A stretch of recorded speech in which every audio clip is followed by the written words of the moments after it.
This is New Home Insights, the John Burns Real Estate Consulting Podcast. I'll be your host, Dean Worley. As the title promises, we're going to bring you insights into everything housing, latest trends, innovations, observations, and issues of the day. We'll bring in colleagues here at John Burns and also some major industry players from all across the country. This podcast is going to be quick, fun, but also hopefully make you think. So see you here every couple of weeks. Now let's get to it.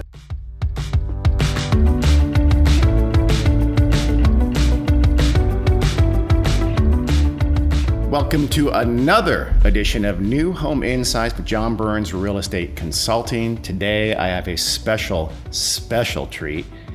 Ken Perlman, a principal from John Burns Real Estate Consulting based in San Diego, but kind of the resident globetrotter. He's all over the country. Ken, go ahead and say hi. Well, thank you very much. I introduced as a special treat. That's I like that. Well, you've been doing this a long time. I think like 3 years or more you've been looking around the country. I don't want to age you. A couple more than 3 years. I know you're kind of sensitive about your age, so I didn't want to. Thank you for that. I appreciate it. You do. I will say that you sound very handsome. We've actually never met. You sound very good looking. I'm kidding. I've known Ken for a high compliment coming for you. 20-something years. So last week, we looked at master plan amenities from the perspective of consumer surveys. Today, we're going to talk with Ken about master plan amenities from kind of on the ground. Like I said, he's seen master plans literally all over the country, hundreds of them.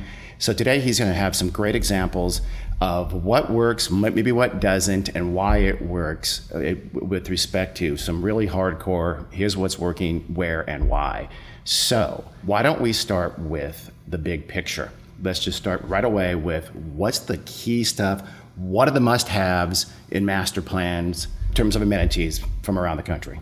Okay, thanks. Yeah, I was thinking about that, and I know it sounds a little bit abstract, but I think the must-haves are the things that make people's lives easier and give them choice. You think about everything that we do on demand and really people wanting it when they want it. And so they want to be connected and social when they want to be, and they want to be disconnected and quiet when they want to be. So they want to work out when they want to, eat when they want, work when they want.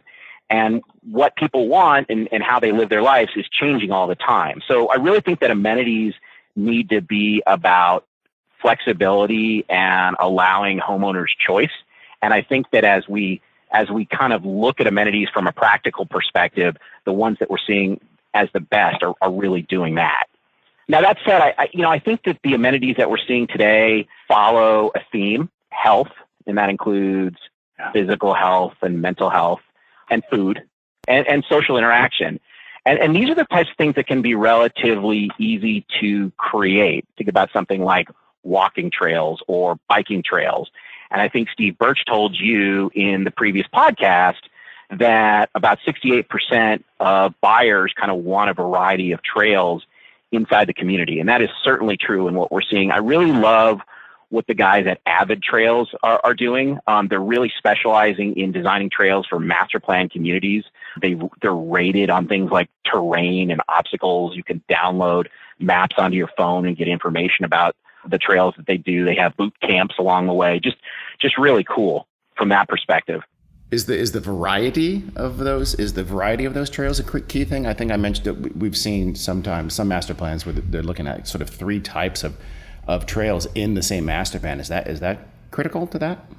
Absolutely. And they're really good about designing those trails to go with the terrain. They rate each of the trails, what's harder, what's easier. They can be for biking. They can be for hiking. You can stop along the way. Black diamonds? All about it. I'm sorry? Do they have like black diamonds and greens, green circle kind of ratings? And Yep, that's exactly. Do they really? Okay. Exactly right. Yeah. No, you're nice. You're a black diamond kind of guy. Black diamond trail. I want to see a black diamond trail. Are you falling downhill? Is it dangerous? I don't know. I don't know if it's officially a black diamond, but it's. If not, and I think a lot along those same, themes. Health and healthy living and healthy eating. So we see a lot of community gardens. I really like the gardens at Daybreak in Salt Lake City. They've got these cool garden plots for residents. There's hundreds of them throughout the community.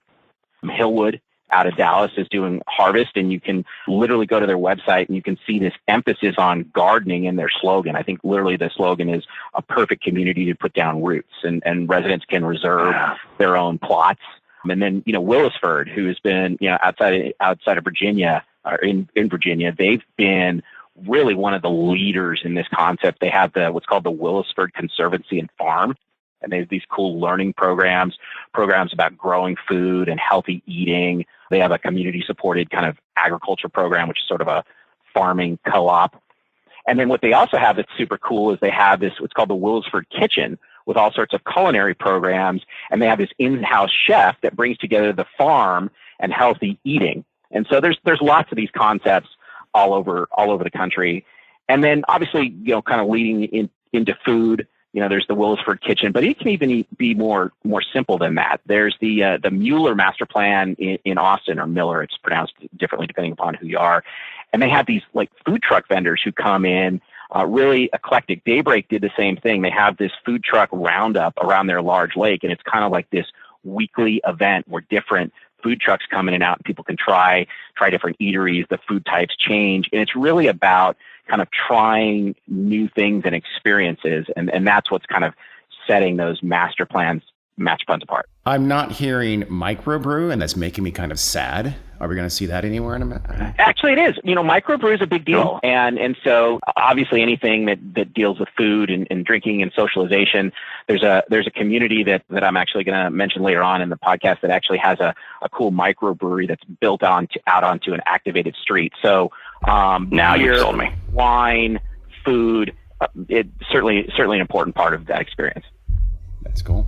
So you mentioned that, these things, are you seeing these things all over the country? Let's talk about some of the differences you've seen, whether it's regional or for different buyers. How are master plans altering or changing or targeting their buyers differently across the country? Yeah, there's a little bit of variation across the country. I think, look, if I'm going to build a master plan in Houston or Dallas, I'm going to want to have a pool, right? And a clubhouse and a splash pad for the kids. That's kind of a given. And I really love, there's a master plan just west of Austin called Rough Hollow that I really love. Has a great splash pad for kids. It has a fun little lazy river with a little snack shack right there. They have as you and I talked about this once before, they have a margarita machine right there. You can kind of get a margarita and hang out by the lazy river. And they host summer camps for the kids in and around kind of the pool and the splash pad. Newland built a very cool kind of beach club at Cinco Ranch in Houston. So, I think that's where you would see there. Now, if I'm in Seattle, I don't necessarily need a pool, right? That's a different amenity. So the emphasis is really on going back to that outdoor space, parks. I think about Tahale, which is kind of the quintessential master plan that Newland Communities is building south of Seattle. And they have this really cool series of themed parks there. For example, they have this, what's called the Forest Park, with walking trails and this literally like a living room. You can hang out in the forest. They have Hounds Hollow, which is a dog park. They have Yonder, which is sort of this observational Zen park. So they've got these kind of eclectic different parks. And I think that's a different element there. Is that responding to that Seattle ethic, that ethos? That means super outdoor kind of oriented folks. You might see that in Boulder or Denver or something like that too. Is that what they're designing for? Yeah, there is more of that out there. But again, in those communities too, you're going to have you'll tend to have pools and clubhouses in those communities as well. So I think it's dependent upon where you are in the country. I think the concept of social interaction, of health, of food, of learning is universal. I think there are some programmed amenities like pools that are, tend to be a little bit more regional, obviously, warmer weather climates in parts of the country that are certainly much more of a necessity. We were talking about Tahale, Dean. I was going to tell you one thing that is just really cool about Tahale, in addition to the parks, is they have what's called the Post. And it's probably one of my favorite kind of info centers anywhere that I've seen in the country. And it's really, it's an information center for people to go get information about the community, but it's really a gathering area. It's a coffee shop, and a sitting area, and families can come and listen to a story time being read. You can sit out on a porch and look at Mount Rainier and have these great, views of Mount Rainier. Oh, and by the way, you can get some information about the community too. You can get community maps and information about the builders and the whole thing. But the emphasis is on helping you kind of understand and live the experience of the master plan. And when you walk in, it's very calming. It's very like, hey, I'm part of the community. I'm seeing what the ethos, to use your term, is all about. But I'm still getting information about the master plan. And it's just, I wanted to bring that up just because I thought it was cool. Yeah, no, that's interesting. So really, in that case, they've made their information center serve kind of double duty because it's also a place for social interaction. It absolutely, and again, that is consistent with the theme of kind of master planned amenities and kind of what we've talked about. And they're different. Some of the amenities are different among buyer groups too. Yeah. So basically, they're tailoring. It sounds like you start with this basic palette that has those universal concepts like things that service social interaction or health and food, but then you sort of tailor to where your geography and in this case your buyer segment. So what kind of differences, I guess, have you seen when they're tailoring to different buyer groups? No, I think that's exactly right, and I think you've expressed it in a really good way. In a handsome way. Would you say? In a handsome way. It's almost like you should be doing a podcast. I'm not fishing for a compliment. Yeah, you're right. I have a face for TV. I think you're probably right. My bad. You do. I have a face for radio, I've been told. Anyway, but I think that the basic constructs of amenities among different buyer profiles is similar. I think you're right. It fits that palette. I think what's included, particularly the expense of amenities, I think does vary by buyer profile, by buyer groups. So definitely, social interaction, and I think of what's true of all ages master plan is generally true of, say, active adult communities. But honestly, I think what's interesting now is I think that locations are the big amenity now for active adult communities. John, in his book, Big Shifts Ahead, talks about the innovators and the equalers as kind of these new active adults, the retirees that value proximity to their kids and their friends and their social clubs. And we're seeing so much more of that and active adult elements that are kind of part of larger MPCs. So you look at Victory at Verrado, which is a subset of the larger Verrado master plan. You look at Regency at Summerlin by Toll Brothers. That's a subset of the larger Summerlin master plan. And I think that's important. People want to be close to their kids. They want to be close to their grandkids for all of the reasons that we've talked about. I was going to say that's critical. I've noticed that too, is that part about being sort of a sub-community, an active adult or age-qualified sub-community within that larger community. They can be close to their kids or grandkids or just families in general, but they're in their own little enclave, and they can have their own dedicated amenities. So you can go work out with people like you and socially interact with people like you, but you're part of something much bigger than that. That's perfect. And that's important. They don't want to be kind of relegated to the outskirts of a community, right? You're talking about, kind of what works and what doesn't work. They don't want to be relegated to the outskirts of a community. They are people that have lived in these communities for a long time. They have their friends, they have their clubs, they have their religious organizations, and they have their families, and they want to be close to all of those things. So I think that is a really big trend. And I don't know if it falls under the auspices of amenity per se, but I think it's a really important distinction to draw when we're looking at what's the new kind of active adult community. I think so, and it does kind of impact the amenities as well, because if we've seen the end of the 4,000, 5,000, 7,000 unit active adult massive master plan, and maybe we haven't, certainly in Florida they still have that, but if we've seen much that's going to happen much less in the future, that's certainly going to impact what kind of amenities are being offered. You scale it back and you scale it differently. Yep. And you're right, and they're a little bit smaller scale. I think they're still really very much about socialization. I mentioned Victory at Verrado. I think, one of the things that's really cool about Victory at Verrado is the first thing you see in Phoenix, right? That's a Phoenix master plan? In Phoenix, yes. Thank you for clarifying that. Just outside of Phoenix. But when you roll up to Victory at Verrado, the first thing that you see, even before you enter the kind of information center, is what's called the big patio. And it's just this very kind of great place to sit, hang out, look at the views of the mountains and the golf course. They've got a big demonstration kitchen out there where you can cook. They do cooking classes, that kind of a thing. And that's just really a warm and inviting element there. Cal Atlantic, which is now Lennar, did a really cool clubhouse at a community called Auberge in San Diego. And it's a big community center. It's a 10,000 square foot community center. But what's interesting about it is it's this very large center. But what's creative about it is it's got all of these really cool little niches to hang out in, to meet with friends, to have a drink. And so you have all of these big amenities. You have a great pool, great workout center, the whole thing.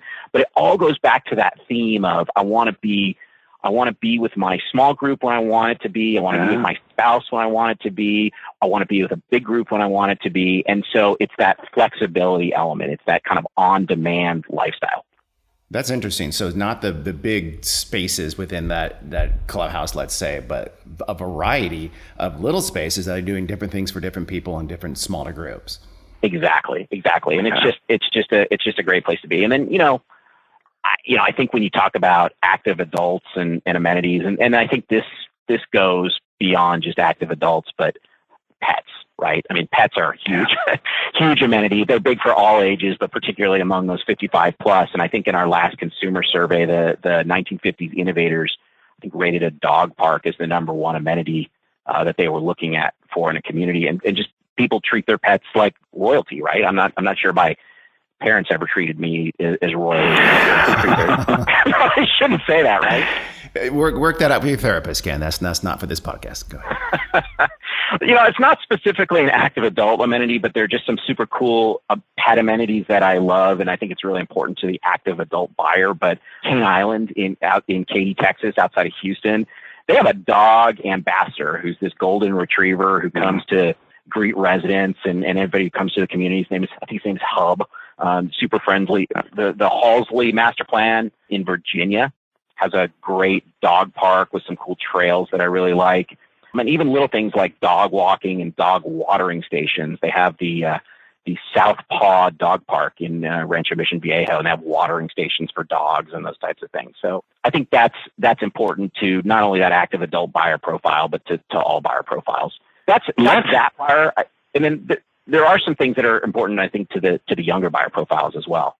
And there's some nuance associated with that. Kate Seabaugh from our group just wrote a cool article about this, and she said, boomer master plan developers still don't understand us millennials. And from our experience, the younger buyers, those connectors and the sharers, tell us that they don't need necessarily, flash or gadgetry. They want a lot of things that the other buyers want: organic, unplanned, experience-based, but they want it affordably, right? They want it, and that's great for developers because it doesn't cost them a lot. Are you saying to go so far as to say that they're not looking for sort of, cutting edge technological amenities? I mean, they're still looking for that, aren't they? They still want to be wired. They still want to be technological. They still want things like, they love things like fitness on demand, right? I can go into the gym and work out whenever I want. They still want to be connect. They want community, community internet and those types of things. They want big social media presences. But what I'm getting at and what we're hearing from them resoundingly is those things are not what resonate with them most. What really resonates with them most are kind of those same elements that we've talked about, like the food truck rallies at Daybreak, right? And they have these annual festivals. Like they have this thing called the Fizz Fest, which is like pedal go-karts with music and food trucks. Lakewood Ranch out in Sarasota, Florida, they have an area where they've incorporated cornhole, a beer garden, and a sand volleyball court into like kind of this new town center. And they actually have apparently self-reported, not confirmed, but they actually have the largest cornhole club in the state of Florida, but I have not verified. Wow. That's impressive. That's very impressive. Now, not to make you uncomfortable, but let's talk briefly, and if you get any hate mail or death threats, that's too bad for them. Please do. But what have you seen out there that was kind of a dud, amenity-wise, kind of maybe a waste of money, maybe some folks to stay away from? Yeah, I think that there's I'm not going to call it any specific community, but I think more along the lines of themes. Communities are clearly moving away from golf courses. Preaching to the choir. In our community survey, you're not a big golfer? Nope.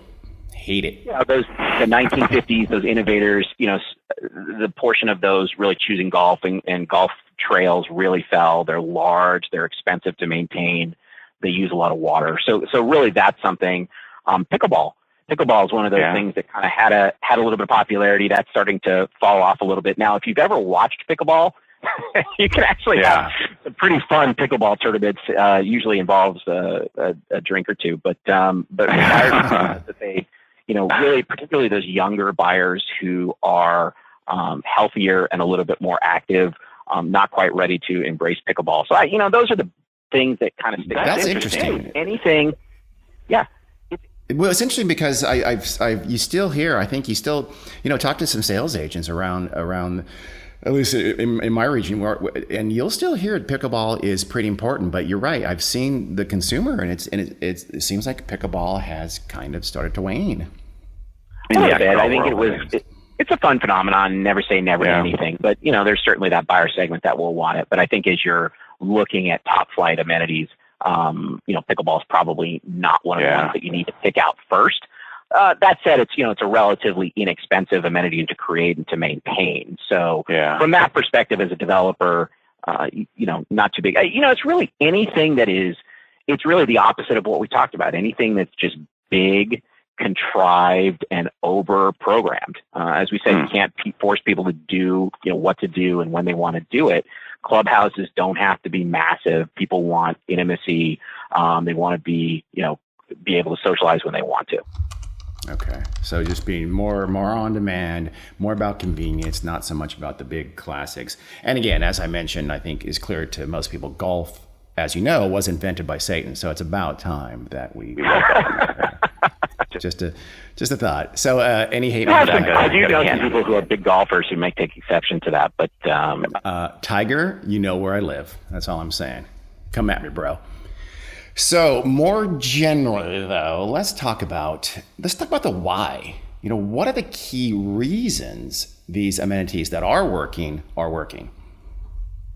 Yeah, I mean, it's really about, you think about why you live where you live, right? Why you choose a house, why you choose a master planned community. And it's really about kind of social interaction. It's really about people coming together, and that in and of itself creates the amenity. That's really what people want most out of their home. So, we've talked about things like we talked about the community gardens and the farms. There's a lot of kind of social events in some of these communities. Newland Communities does a lot of this. They did this very cool thing. This isn't quite a community amenity, but they did a very cool deal up in Tahale that I had mentioned before, where they had a grand opening event, and it was called the Great Race.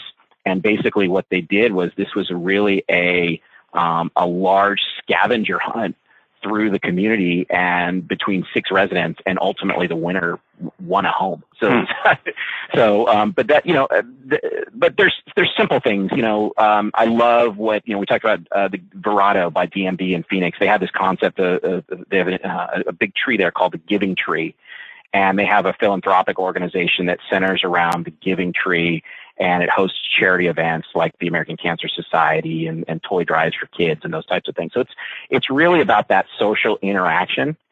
And some of the amenities, they don't, they're not programmed. You don't have to have everything programmed. And this goes back to what we talked about, the millennials. The barn at Harvest by Hillwood in Dallas. It's one of the least expensive amenities that the developer created. It's unprogrammed. It has picnic tables, outdoor games, has giant Jenga. I know you're a big giant Jenga fan. I am. It has half-court basketball. I also know you're a half-court basketball fan. Not anymore. 3 knee surgeries. No, retired. But they host, so there's a lot of that. And then they also host, farmers markets there where residents go, and it really kind of invigorates the space. And that's why people like the trails and the open spaces. And I know Steve talked to you even about parks and some of the smaller parks that people like. The concept of this giant central park is really not what people need or necessarily have to go after anymore. It's these kind of smaller, interconnected parks.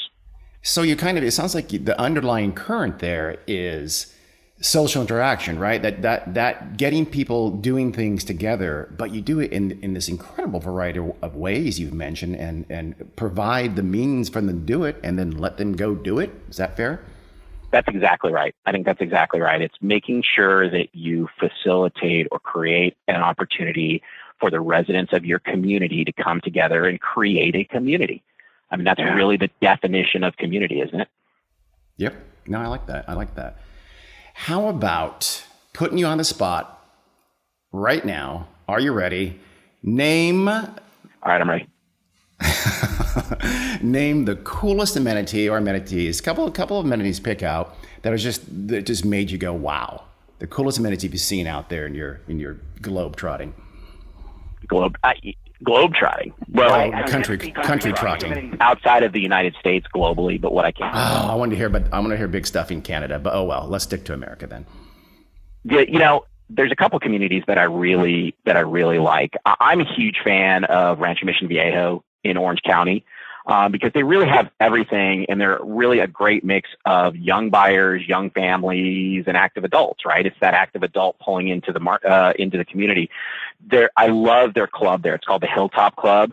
Very cool resort style pool. Just a great place to hang out and socialize. There's a great outdoor garden where you can kind of rent this big dining room table and have this kind of outdoor farm to table kind of garden party, which is really cool. Great, up by the pool. They have a game room for kids. And then they have a farm there with like tons of community volunteers. And one of the things that I really like about Rancho Mission Viejo as well is it's called the campground. And it's really this created, awesome campground for community residents. And you can reserve tent structures, and there's a fire pit and a picnic table. And you can go camping really within the auspices of your community. And I think they're just giving a lot of thought to what residents want when they want it at different times. That's one that I really like. The other community that I like a lot and really like is it's called it's DMB in Phoenix by it's Eastmark in Phoenix by DMB. Okay. Or tongue tied there, but it's Eastmark in Phoenix by DMB. And they have one of my favorite amenities anywhere. It's called the Bus Stop. And there's this big entertainment room, and they brought in this giant bus, and they painted it. It's a giant school bus, and they kind of painted it all Partridge Family. It's very cool, colorful, all that kind of thing. It has booths inside, and kids can sit and play games, or I've seen them there after school doing their homework. And then there's a larger room that has kind of TVs and games for the kids, and then that room opens up onto the community's kind of main pool.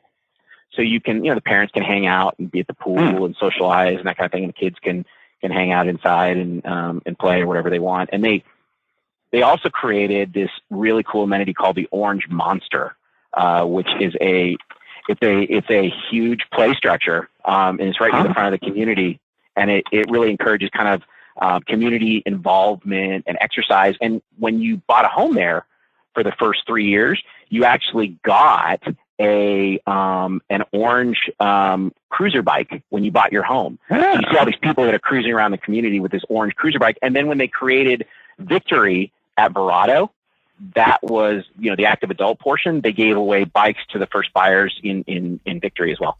Very cool. Wow. Now people see an orange bike, they're going to assume it's one of those community bikes. So they're probably getting stolen a lot these days, is my guess. We're gonna think the best of people. So what do you think is the underlying these coolest master plan amenities that you just mentioned? What's kind of the key, if you had to wrap it up in terms of what do you need to do to make your amenities right for your folks? Yeah, I think it's, all the things that we've talked about, the social interaction, what have you. But I think at the end of the day, it's about creating authenticity. It's about something that is real to the buyers and that's authentic. And I really like what Charter Homes and Neighborhoods is doing. It's a small builder. in Pennsylvania, but they're doing a community called Walden Crossroads Community in Mechanicsburg, Pennsylvania. And Rob Bowman, who I know and I think is incredibly smart and just kind of this really great visionary, is creating this mix of great street level retail with for sale townhomes above. And he's really calling this kind of the clubhouse redefined. And he's really playing up the idea of authentic and functional. And they brought a lot of local entrepreneurs and businesses to activate the streets. There's a Pilates studio. There's a brew pub for you.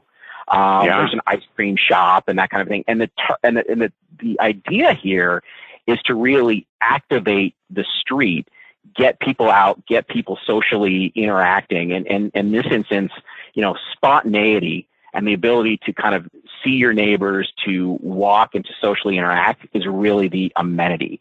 And Rob has a great quote. He said, this is what Crossroads is really about, is about having things to do and places to go without a plan that you can opt into or opt out of whenever you want to with friends you already have or a chance to make new ones. And I think that, to me, is really the overall wrap up of everything that is great about the community amenities that we're seeing and people are trying to create, which is really making it about the experiences, making it about enhancing your lifestyle and social interaction with other people.